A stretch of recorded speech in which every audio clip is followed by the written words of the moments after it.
last I'm alive.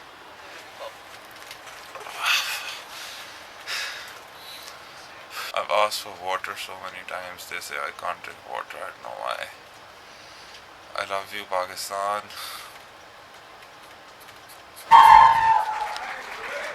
This was when the paramedics were telling me my left leg's broken from 3 different places. I have a few broken ribs, and that my spinal cord is injured, and I might not be able to get back on the bike. All this time, all I had in my mind was my agenda that I set out for, and there was no doubt in my mind that I'll get back on the bike and finish what I started.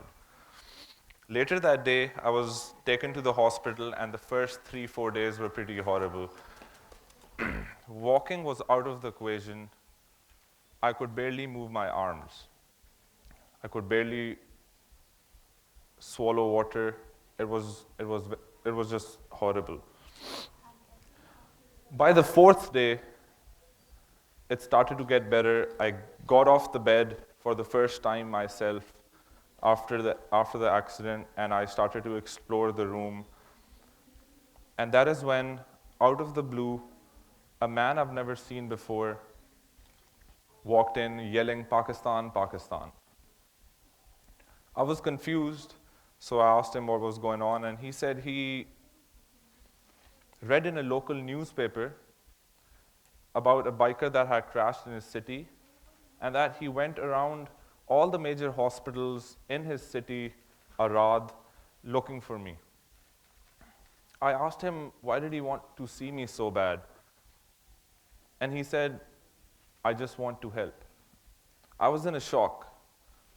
Why was I in a shock? Because he didn't know who I was, what I was doing, where I was coming from, or where I was off to. He knew nothing. All he knew was that a biker had crashed in his city and he might need some help. Later that day, he went downstairs to the storage room, got my laptop. I asked him for a USB internet stick that he got me the same day. He took me around in his car, fed me some real food. The hospital food was just horrible. He was so concerned about me. He started making some calls trying to locate my bike. It's been 4 days that I have no clue where my bike is. After calling a few towing companies, a few police stations, he found out where my bike was and he took me there. This is Daniel Jula. After locating my bike, we went to see, and as soon as I saw the bike, I lost hope. There was no way this bike's coming back. There's no way. Everything was in pieces. The whole front end was shattered. I lost complete hope, and I was already looking for a new bike. I told Daniel to start searching the internet, find me a new bike. But it's amazing how Daniel wanted to see me back on the same bike that I started on. He picked up my bike, he rented a truck, picked up my bike, and went to a few mechanics for their ideas, what they think, if they can do anything for the bike. It's amazing how friendships can blossom under the worst circumstances. Now I consider Daniel as one of my closest friends. Now you would think this was one isolated event. Daniel Jula was the odd one out who went out of his way to help. Well, little did I know I was living in a fairy tale. 7 days after I had crashed, I called my father. I told him about the accident. You know how Pakistani parents are. Beta वापस आ जाओ, बहुत हो गया है. But this wasn't the case, with my father, with my family. I called him, I told him the whole situation, and the first thing, these are his exact words. Beta, can you walk? And I said, it's getting better, and today I just got out of the hospital, I can slowly walk. okay, how's the bike and can it be fixed? I said, I don't think so. It's completely broken. It's gone. He said, okay, don't worry. Start looking for a job, save up money, and buy a new bike. I don't want you flying to Pakistan. You have to finish what you started.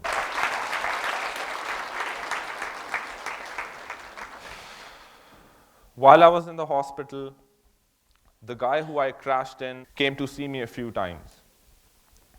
The last day when I was leaving the hospital, a police officer who was in charge of this case came to me and told me he has the guy who admitted his guilt, that he took a wrong turn, a legal left turn, and I went straight in him.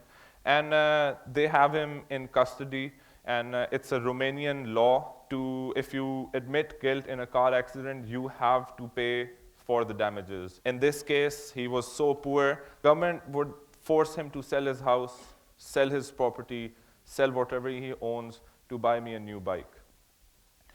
And just because of my 6-month little adventure, I couldn't take away his house, I couldn't take away his belongings. So I had to give in writing that I forgive him and I don't need anything from him.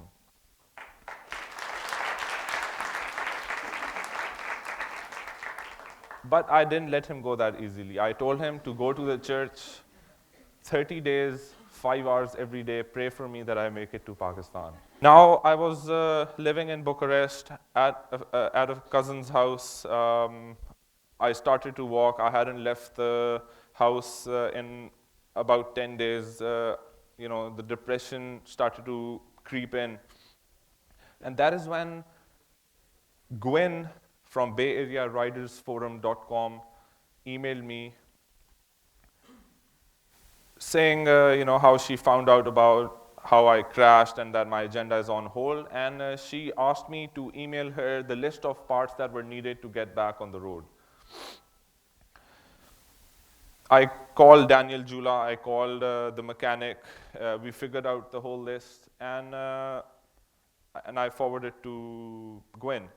Just 3 days later, she emailed me back saying, I have 80% of the parts that you need for the bike. Of course, I was shocked. I don't know this lady Gwen. I have never heard about her.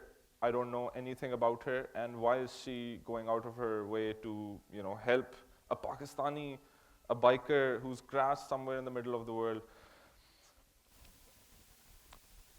3 weeks later, I received 2 huge big boxes of parts at my doorstep at my cousin's house.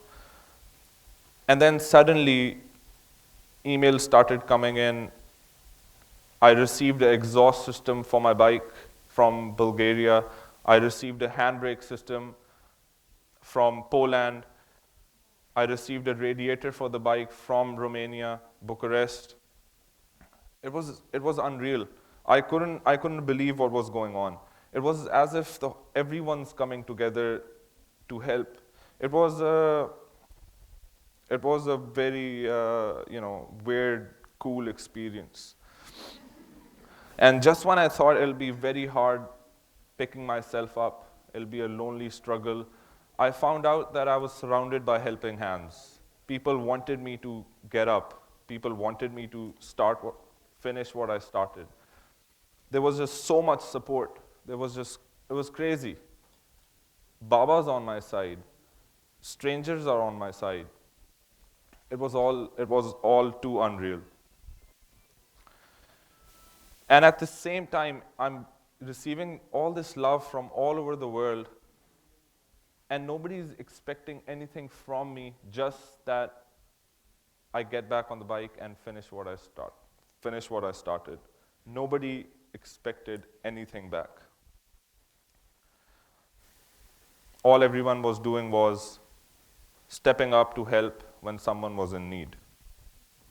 There were many, many, many more amazing events all through my 6-month journey, but this one definitely made it to the highlight because people from all over the world were coming together. It was the best experience of my life. I had crashed on 20th October, and I was back on the bike on 2nd December.